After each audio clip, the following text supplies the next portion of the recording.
Welcome to Styleskoops, the show where we explore the latest trends, powerful insights, and inspiring journeys that shape our world.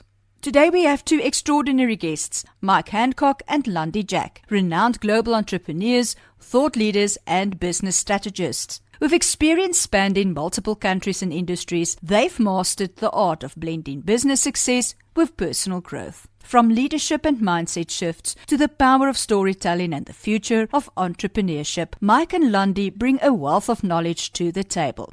So, get ready for an insightful conversation that could transform the way you approach business and life. Let's dive in. Both of you have traveled extensively and worked with diverse cultures. How has the global exposure shaped your approach to success, leadership, and business growth? I've just learned that diversity is way more than what we ever thought it was, right? And that is the beauty of this world. I think if more people can realize what's out there in the world in terms of types of people, types of religions, type of perspectives, because, we tend to get stuck in the whole, differences in race, culture, religion, and all that. And even though it's relevant, there's such interesting people out there. Once I remember we were in Cambodia and Mike introduced me for the first time to some of the Cambodian monks, and I just wanted to go and stand there with them and take a picture. And one of the guys immediately said to me, "Please do not touch me." And I was like, "What are you talking about?"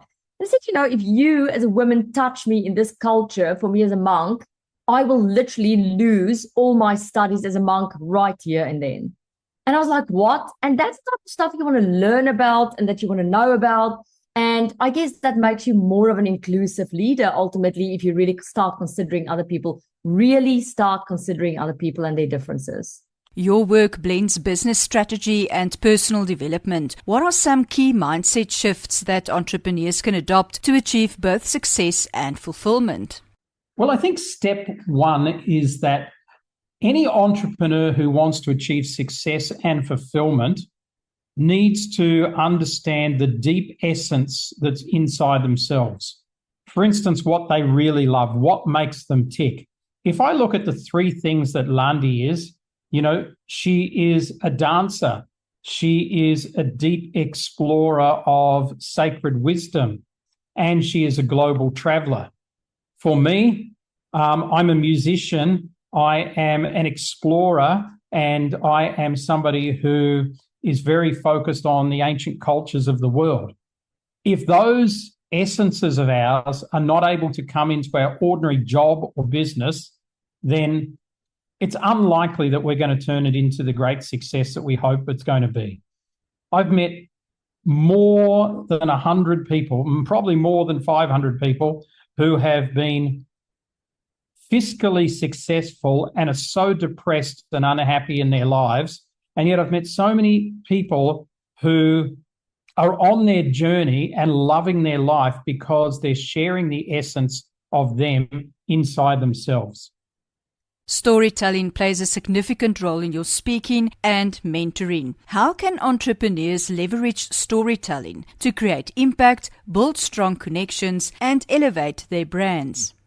Well, I think number one, they really need to get out of boring. I think we're in a sea of sameness now, and people are really looking for authentic stuff now. They no longer want a well-crafted story. They want a person who's funny as hell, is real, authentic, has an experience that they've been through that can really add value to another person's life. So in order to get those true, authentic, funny stories, entrepreneurs and especially speakers have to really dig deep in terms of what is it that they want to share, what's their message to the world and why did they come to this planet, and then find a way to communicate it to an audience or potential buyers in a way that they can feel they can trust that person. With the rapid evolution of technology and business, what do you see as the biggest opportunities for entrepreneurs in the next 5 years? How can they think differently to stay ahead?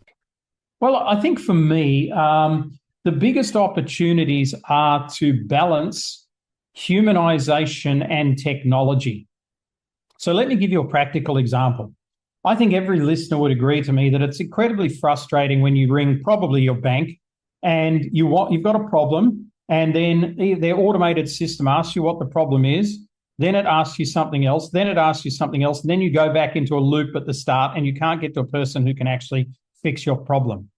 And we all experience this on chatbots, on websites and things like that. So every strength taken to an extreme becomes a weakness. So the more that you are technologically trying to make your business superior, the more you are potentially dehumanizing it. And people are looking for that human connection. It was Isaac Newton who said every action has an equal and opposite reaction. So you would be blown away by the number of CEOs I talk to that say, I don't want to know about AI, I don't care. That's because they're going against the trend. So there's room in that for everybody. So I think the key to this for an entrepreneur is to be tech savvy in that they understand what's available, not necessarily how to use it. That can be bought and paid for.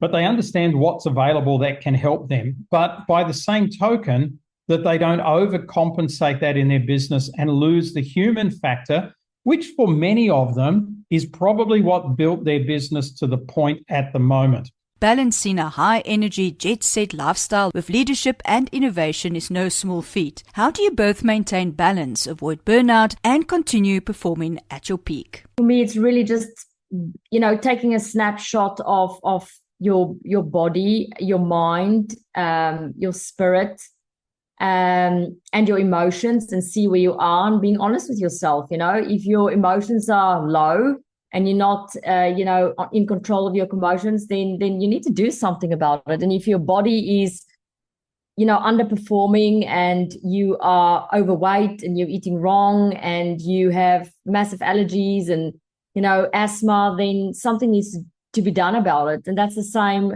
with your mindset and with your connection of spirit or nature. So I think people are very unaware, many people are unaware of where they are at any given point. And so they just go on and stay the same and don't make any improvements. For me, there's only two directions a person can go. You can either move forward or you can be spiraling backward. It's very rare that I come across a person that I've not seen for years and go, oh, you're exactly the same you were. And you either move forward in life or you move backward. And if you can be honest with yourself as an entrepreneur on a regular basis by measuring yourself and say, look, am I improving as a human being? Is my energy increasing? Am I becoming more innovative? Am I a better leader? Then you can constantly improve yourself. But if you never ask those questions, for you to maintain the lifestyle we do is probably not going to be possible. Many people tell us they want to travel the world, and me and Mike want as many people as possible to have this experience because it's an incredible experience to live like that. What an inspiring discussion with Mike Handcock and Landi Jac. Their wisdom on leadership, storytelling, and staying ahead in a rapidly evolving world offers valuable lessons for any entrepreneur looking to grow. If you enjoyed today's conversation, be sure to follow Styleskoops for more exclusive interviews with industry leaders and change makers. Until next time, keep innovating, keep storytelling, and most importantly, keep shaping your own success story.